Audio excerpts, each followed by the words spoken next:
السلام علیکم ورحمۃ اللہ وبرکاتہ۔ پنڈت لالا رام کاسی بنارس کے پنڈتوں میں سے ایک مشہور گھرانہ تھا۔ اطراف ہند سے یاتریوں کی بہت بڑی تعداد پنڈت کے گھر میں ہر وقت جمع رہتی تھی۔ ادھیڑ عمر میں پنڈت لالا رام کاسی کے ہاں پہلی اولاد لڑکی کی صورت میں پیدا ہوئی۔ بچی کیا تھی کہ حسن کی دیوی تھی۔ پنڈت لالا رام نے اپنی بچی کا نام شنکلا رکھا۔ شنکلا نے 14 سال کی عمر میں ہندو مذہب کی تعلیمات کی تمام کتابیں مکمل پڑھ لیں۔ حسن کی پری پیکر ہونے کے ساتھ ساتھ شنکلا دیوی عقل و فہم کی بھی مہارانی تھی۔ وہ صبح صبح جب گنگا اسنان کے لیے نکلتی تھی تو دیکھنے والوں کی بھیڑ لگ جاتی۔ مجال ہے کہ شنکلا دیوی حیا کی وجہ سے آنکھ اٹھا کر بھی کسی کو دیکھتی ہو۔ انہی دنوں بنارس میں ابراہیم نامی ایک شخص کو سلطنت مغلیہ کی طرف سے نیا کوتوال بنا کر بنارس بھیجا گیا۔ یہ شخص انتہا قسم کا ایک عیاش تھا۔ ہر ہفتے کسی نہ کسی خوبصورت کنواری لڑکی کو اپنے محل کی زینت بنا کر اس کی عزت خراب کرتا تھا۔ اہل بنارس اس کے ظلم و عیاشی سے تنگ آ گئے تھے، لیکن کوتوال کے سامنے بولنا گویا خود کو موت کے کنویں میں دھکیلنا تھا۔ بڈھے کوتوال کے کارندے کھوجی کتوں کی طرح بنارس کی گلیوں میں نوجوان کنواری لڑکیوں کو تاڑنے نکلا کرتے تھے۔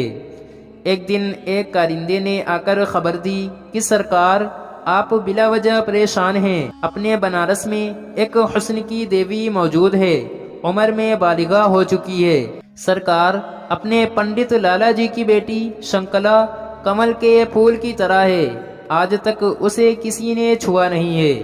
اپنے کارندے کی زبانی شنکلا کی حسن کی تعریف سن کر بڈھے کوتوال کی رال ٹپکنے لگی۔ فوراً اپنے کارندوں کو بھیجا کہ پنڈت جی حکم کریں کہ ایک ہفتہ کے اندر اندر اپنی بچی کی ڈولی سجا کر ہمارے محل میں پہنچا دے۔ اگر پنڈت نے حکم عدولی کی تو انجام اچھا نہیں ہوگا۔ کارندوں کی زبان بڈھے کوتوال کا پیغام سن کر پنڈت کے گھر میں گویا ہوئی۔ صفے ماتم بچھ گئی۔ جس اکلوتی بچی کو بڑے نازوں سے پالا تھا، آج اسی بچی کو اپنے ہاتھوں سجا کر زندہ دوزخ میں ڈالنا پڑ رہا ہے۔ بے خودی کے عالم میں پنڈت اور اس کی بیوی کا دل چاہا کہ بھاگ کر گنگا میں چھلانگ لگائیں اور اپنی بچی کی عزت لٹتے دیکھنے سے پہلے ہی اپنی زندگی کی چراغ گل کر دیں۔ شنکلا نے منت سماجت کر کے اپنے بابو جی کو خودکشی کرنے سے روکا اور کہا کہ آپ کوتوال کے پاس جائیے اور اس سے 1 مہینے کی مہلت لیجیے۔ ان سے کہیے کہ مہاراج، ہماری بچی اکلوتی ہے، ہمارے بھی دل کے ارمان ہیں، اس کی ڈولی سجانے کے لیے ہمیں مہلت دیجیے۔ پنڈت کی زبانی خلاف توقع جواب سن کر بڈھے کوتوال کی تو گویا من کی مراد پوری ہو گئی۔ کہا، پنڈت جی جائیے، تمہیں 1 مہینے کی مہلت ہے۔ مہلت ملتے ہی شنکلا نے اپنے باپ سے کہا کہ بابو جی، 2 دن کے اندر اندر میرے لیے شہزادوں کے کپڑوں، کمر بند، پٹکا اور ایک تلوار کا بندوبست کیجیے۔ اگر بھگوان کی کرپا رہی تو مہینے بعد وہ چکی ہی نہیں رہے گی جس سے آٹے کو پیسا جا رہا ہے۔ 2 دن کے اندر اندر شنکلا کو مذکورہ تمام چیزیں پنڈت نے مہیا کی۔ اگلی رات منہ اندھیری شنکلا بھیس بدل کر گھوڑے پر سوار ہو کر ایک اندیکھے سفر کو روانہ ہوئی۔ منزلوں کی مسافتیں طے کرتے ہوئے شنکلا مغلیہ شہزادے کی بھیس میں بھارت کی راجدھانی دلی پہنچ گئی۔ جمعہ کا دن ہے۔ بھارت کی راجدھانی دہلی کے جامع مسجد میں نمازیوں کا تانتا بندھا ہوا ہے۔ مختلف علاقوں سے علماء کرام، مشائخ اعظام کی ڈولیاں بھی جامع مسجد کے دروازے پر لگ چکی ہیں۔ ہر ایک شخص جمعہ کی ادائیگی کے لیے اپنی جبینوں کو رب کے حضور جھکانے کے لیے جامع مسجد کی فرش پر بیٹھا ہے کہ اتنے میں آواز آتی ہے، سلطان الہند بادشاہ اسلام حضرت اورنگزیب عالمگیر جمعہ کی ادائیگی کے لیے جامع مسجد تشریف لا رہے ہیں۔ فرائض و سنت کی ادائیگی کے بعد ایک بار پھر اعلان ہوا کہ سارے فریادی اپنی عرضیاں ہاتھ میں رکھیے، سلطان مسجد سے تشریف لا رہے ہیں۔ ایک ایک فریادی کی فریاد سنتے ہوئے سلطان جب آخری فریادی سے ملے تو وہ شہزادے کے بھیس میں شنکلا تھی۔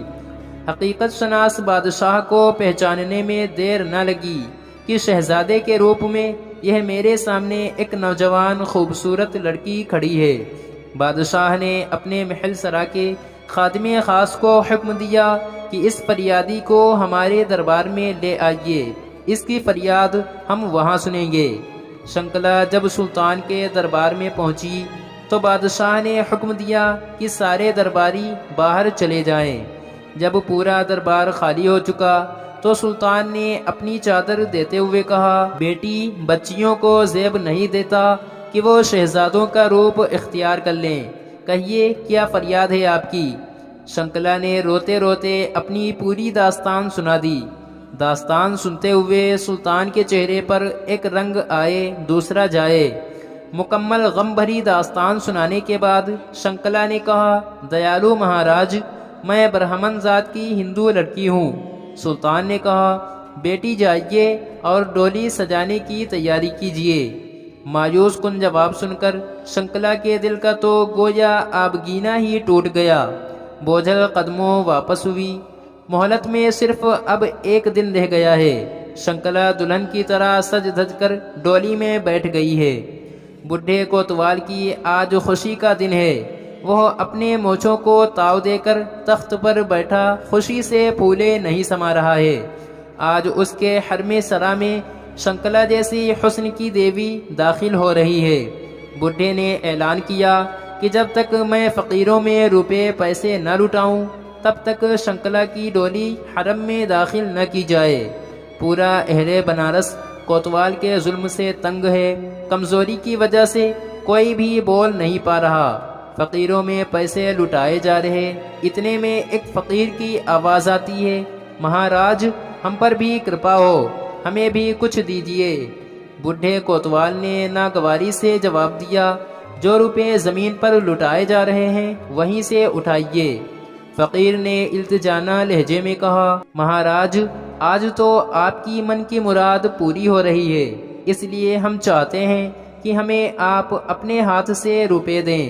روپے نکالنے کے لیے بڈھا کوتوال جو ہی مڑا تو فقیر نے میلا کچیلا لباس پھینک دیا۔ اب جب بڈھے کوتوال کی نظر پڑی تو کیا دیکھتا ہے کہ سامنے سلطان اورنگزیب عالمگیر کھڑے ہیں۔ مارے خوف کے بڈھے کا خون خشک ہو چکا، پاؤں میں گر کر معافی کا طلبگار ہوا۔ سلطان نے جلال بھرے لہجے میں کہا، تجھے اس لیے کوتوال مقرر کیا گیا ہے کہ تو میری رعایا پر ظلم و ستم کرے، بچیوں کی عزتیں برباد کرے۔ اتنے میں سلطان کا فوجی دستہ بھی پہنچ چکا تھا۔ سلطان نے حکم دیا کہ اس کے دونوں پاؤں میں زنجیر باندھ کر ہاتھیوں کے ساتھ باندھ دیے جائیں اور ہاتھیوں کو مخالف سمت دوڑایا جائے۔ کوتوال کے ٹکڑے ٹکڑے ہو گئے۔ یوں بڈھے کوتوال کو عبرتناک سزا دے کر سلطان نے انصاف کا حق ادا کر دیا۔ شنکلا کی ڈولی واپس باعزت اس کے گھر پہنچا دی گئی۔ خیریت معلوم کرنے سلطان بھی وہاں پہنچ گئے۔ سلطان نے کہا، بیٹی، سب سے پہلے مجھے پانی پلائیے، کیونکہ میں نے تمہاری فریاد سننے کے بعد قسم کھائی تھی کہ جب تک تجھے انصاف نہ دلاؤں کھاؤں گا پیوں گا نہیں۔ سلطان کے بھوجن کے لیے شنکلا نے کھانا تیار کیا۔ اپنے گھر کے ایک حصے میں سلطان کے نماز کے لیے جگہ صاف کیا۔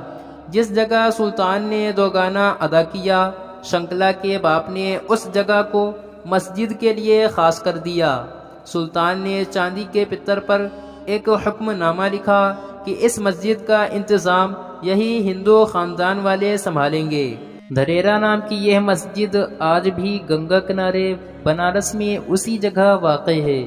مزید اچھی ویڈیوز دیکھنے کے لیے ویڈیو کو لائک اور چینل کو بھی سبسکرائب کریں۔ شکریہ۔